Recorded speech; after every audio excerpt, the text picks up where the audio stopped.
यदि कोई शख्स कोरोना से जंग जीतकर मुस्कुराते हुए वापस अपने घर जाए और घर वाले उसे एक अपराधी की तरह हमेशा के लिए घर से बाहर धक्के मारकर निकाल दें, सोचिए उस शख्स पर क्या गुजरेगी, क्या बीतेगी। ये रिपोर्ट देखिए और समझिए कि कोरोना वायरस कैसे अब सगे रिश्तों को तोड़ रहा है। कोरोना काल में इंसान की हालत क्या हो गई भगवान। ये है अरुण, जो पिछले 15 दिन से कोरोना वायरस से जंग लड़ रहे थे और जब कोरोना से जंग जीतकर खुशी खुशी अपने घर लौटे तो घर के दरवाजे पर सबसे बड़ी आपदा उनका इंतजार कर रही थी। कोरोना से जीत की खुशी घर पहुंचते ही उनके चेहरे से काफुर हो गई। वो हैरान परेशान कभी थाने जाते तो कभी एसडीएम के यहाँ, लेकिन उनकी किसी ने भी नहीं सुनी।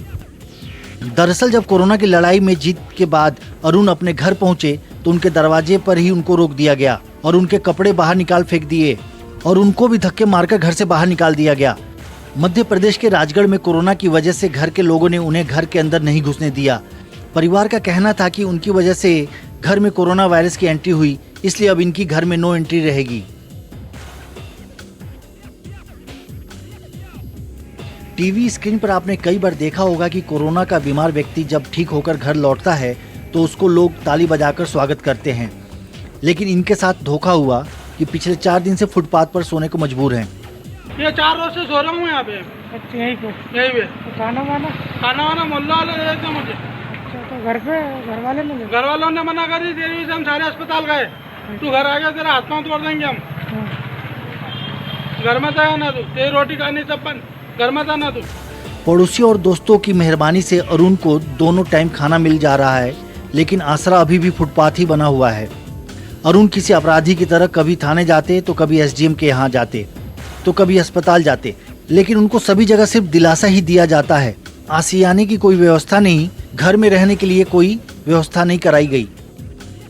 हुआ ये कि कोरोना संक्रमण के बाद अस्पताल से दुरुस्त होकर जब ये शख्स खुशी खुशी घर लौटा तो इसके घर वालों ने ये तर्क देकर इसको भगा दिया कि इसकी वजह से घर में बाकी सदस्य यानी 2 बहनें, 2 भांजियां और 3 साल का एक बच्चा भी पॉजिटिव हुआ है और इसकी वजह से सभी लोग परेशान हैं, जिसकी वजह से घर वालों ने इसे गेट से ही बाहर भगा दिया और कपड़े बाहर फेंक दिए। अब थक हार के ये युवक एसडीएम के पास अपने घर वापसी के लिए मदद की गुहार लगाने लगा। उधर एसडीएम साहब भी दुविधा में है कि करे तो करे क्या। सवाल इस युवक के घर वालों की मर्जी का है, लेकिन वो कह रहे हैं कि घर वालों को काउंसलिंग के जरिए मनाने की कोशिश करेंगे। तो अल्टीमेटली ये है कि व्यक्ति जिसको कोरोना हुआ है वो अगर स्वस्थ हो गया है तो उसको घर पे आने देना चाहिए, और अगर नहीं आने दे रहे तो हम लोग समझाए देने का कोशिश कर रहे हैं कि भाई घर वालों को भी, क्योंकि ये इस तरह का व्यवहार उचित नहीं है लोगों के साथ। देश में सरकारें कोरोना के खौफ से लोगों को दूर करने के लिए तमाम कोशिशें कर रही हैं, लेकिन कोरोना का खौफ लोगों की आंखों में साफ देखा जा सकता है। रोज बढ़ रहे कोरोना मरीजों और मौत का आंकड़ा देख सभी लोगों के अंदर भय बैठ गया है, और उसमें भी जब अपने ही परिवार के लोग कोरोना के डर से अपनों से मुंह मोड़ लेंगे तो लड़ाई कैसे जीती जाएगी। कोरोना वायरस के शिकार इंसान को यदि परिवार वाले ही अपराधी की तरह सलूक करने लगे तो कोरोना से तो हम जीत जाएंगे, लेकिन आपस में दूरियां बढ़ जाएंगी। लेकिन इस घटना के बाद कहना गलत नहीं होगा कि अब कोरोना वायरस आपसी रिश्तों पर भी अटैक कर रहा है। भोपाल से विपिन श्रीवास्तव के साथ ब्यूरो रिपोर्ट, न्यूज़ 24।